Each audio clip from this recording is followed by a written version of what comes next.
Hi there. I still remember when I first decided to join a table topics contest, I asked myself this question. How am I going to prepare for something that is unknown? In this video, we're going to cover all that.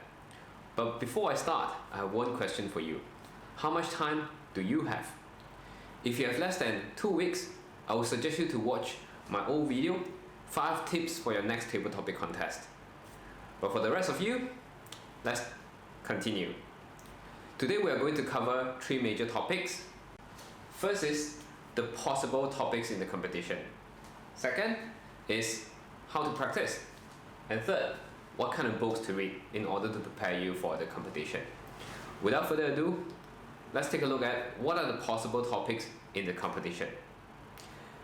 No, I'm not claiming that I know what the topics will be. But if you follow me and refer to the contest rule book, if you scroll down all the way to the table topics rule, you will notice there are 2 very interesting things. First, it is said that the topics must be of general nature. Second, it must not require detailed knowledge. And third, it says that it must reach a conclusion or an opinion. So now, let's imagine that you are the contest chair. What kind of topics could you pick in order for you to satisfy all this? The answer is very simple. You need to pick something that is common among all humans. In other words, we need to find something that's shared by everyone, regardless of where you are from or your culture. But the question is, how do you do this? Interesting part is, in this fabulous book by 2012 world champion of public speaking, Reinholdtsen, he actually wrote a list of eternal virtues for inspirational speeches. Inside, he mentioned that there are 4 topics, or there are 4 virtues that has been used the most by world public speaking champions. The first is love. The second is perseverance. The third is mindfulness. And the last is action. You might be asking, what am I talking about this? In other words, actually, the topics that might be chosen should be something that is as common as this. Love. Everyone needs love or wants to love. There's someone who actually just told me recently that in human we only want 2 things. We want to love and to be loved. So this is something that is shared by everyone regardless of which country that you are from or what culture you are from. So, and perseverance. In our life, we will actually face situations that we need to persevere in order for us to move forward. So this is something that is common and shared. So once we have this done, the next thing that we notice from the rule book is that it will need to be something that you can reach an opinion or conclusion. In other words, the topics that you get could be either an close-ended topic, such as practice what you practice what you post.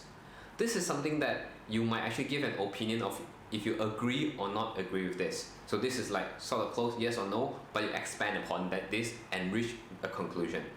The other type is a more open type of topic, which is something like what makes you a better person. So this is quite open because you can lead to where you want to go and go to a conclusion or go to an opinion. So these are the topics that you have. Why is it important for us to know what are the possible topics? It is this: when you are preparing or when you're practicing, it is useful to know what sort of range that the topics will be. So then you can focus on your effort to practice this kind of topics. Once this is out of the way, let us move to the ways to practice. All these kind of practices are designed for you to be able to do it by yourself. If you have a camera, you can just review yourself and do it. But if you have a fellow member, or if you have a mentor, or if you have a trusted friend that could help you or give you opinion, that could be invaluable, because they might actually spot things that we do not see. And if you have someone who actually gives you a different perspective, you might learn from it. So anyhow, with friends or without friends, you can still do this kind of practice. Let's take a look what practice we are going to have. Alright, so the first thing that we need to practice is practice to understand the topic. Second, practice to sharpen your points. Third, practice to break your pattern. And last, practice to handle hard topics. Alright, Now, let's take a look at the first topic. Practice to understand the topic. So what you will do is, if possible, you will actually have a friend to read your name, the topic, and the name, just like the competition. If you can't, ask a fellow member or friend to actually come up with a list of questions and then record them in an MP3 format so you can actually listen to it and then speak after that. So that will be something that you could do. After that, you can just try and speak and record your speech. Once you're done, now I need you to ask yourself two questions. First is, what is the core idea of that topic? Second, is there any other different way to interpret that topic?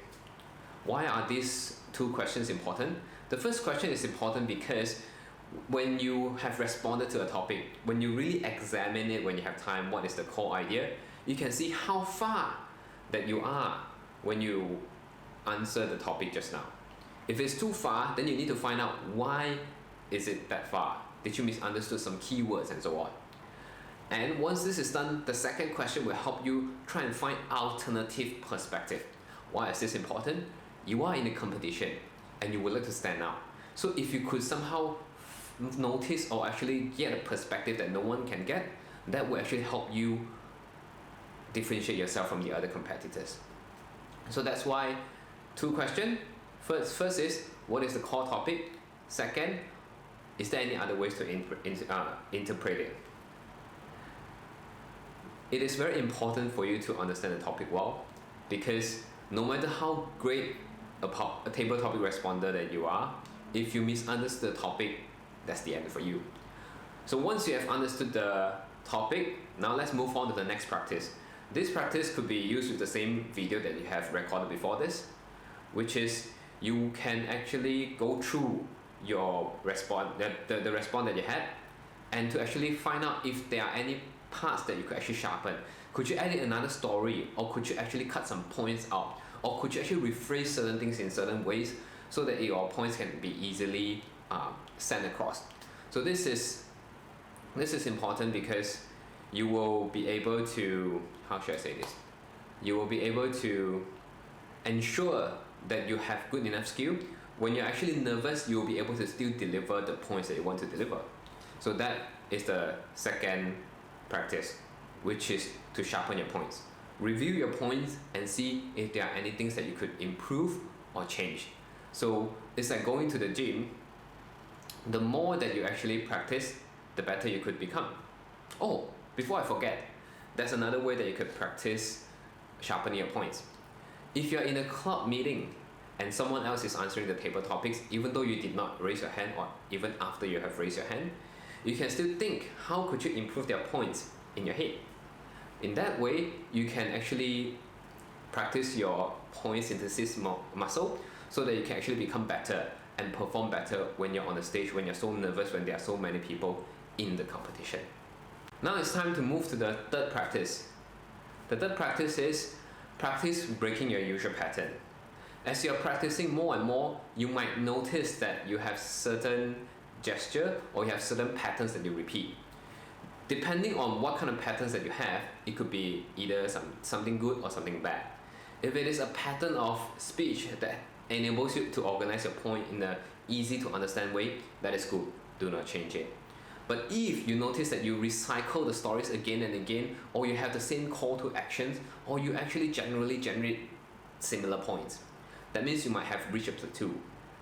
Why is it important for you to actually break this kind of patterns? Unless your district is very big, but as you go higher and higher in terms of your competition level, more often than not, the judges might be the same person. All of the participants and all of the people who go and watch the competition, they would like to be inspired. Judges are the same. I know that judges, they will actually try their best to be impartial, but we are all human. And humans like new things. This is why Facebook, Twitter, Instagram, and TikTok are so popular, because they keep giving you something new. And imagine if you actually responded certain table topics in a certain pattern, you get a different question, you use the same story, a similar story to answer that topic. The judges, if they are the same person, they will be like a bit bored because that is the second time that I've listened to it.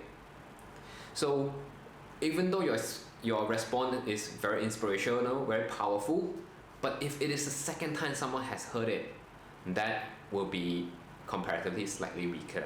So this is why it is very important for you to actually catch the same or repeating pattern that you have, so you can break it away and differentiate yourself. Last but not least is to practice how to handle hard questions. So how do you practice? Well, find weird questions. The crazier or weirder it is, the better it is. An example of a question like this is, for example, what is the color of your brain? Yes, this kind of question is definitely not, I don't think it will be qualified in the as a good topic in the competition, but this will actually help you respond to something that is unexpected. So an example answer to this, what is the color of your brain is, the color of my brain is blue color because I keep my cool when I answer table topics. If you are nervous when you answer table topics, I recommend you to actually take a few deep breaths to calm yourself so that your brain will be the same color as me, blue color. Get up and answer it. So for those of you who are afraid to answer table topic, please try it next time. Keep your calm and answer table topics. So this might be one of the example of how you actually challenge yourself to actually answer these kind of topics. What you need to do is this: when the topic is hard, more often than not, the other participants, the audiences, will be as confused as you are. It is okay for you to walk them through your thought process. Define what is the thing for you and slowly walk them to your call to action or to the conclusion that you want to reach. That will help you. So this is why try and throw in some crazy questions in your practice questions so that you can actually practice on how to respond in this kind of pattern. Define the world, what is it, and bring them to where you want to go. Alright, so now it brings us to the third point of this video, which is what kind of books should you read. A speech is actually a vehicle that a speaker uses to change the thoughts of people. But the thoughts of the audiences, right, can only be influenced if you share the same reality with them. So this is why the first kind of reading material that you should read is the headlines of the news. Why is this important? Because how do you know what most people are thinking? Well, news, whatever is happening. So at the time that I'm recording this video, COVID-19 is still on the rage. So that is why if you talk about COVID-19, most of the people can relate to you and you can relate to your audience. So this is why it is important for you to know what is happening now in the world. So when you actually craft your response, you can use this and actually create a more powerful point. Second type of books to read is actually biographies. I mean, one person can only have so much time to experience so many things. But by reading biographies, you can actually experience other people's life, especially very successful people's lives. It might be actually a response that is not at the level that you want to be. For example, if I want to actually be someone who is very successful, who is someone who is world class, but I'm not there yet, I could use a story from a biography to tell it. Of course, without doubt, a personal story is always the most powerful.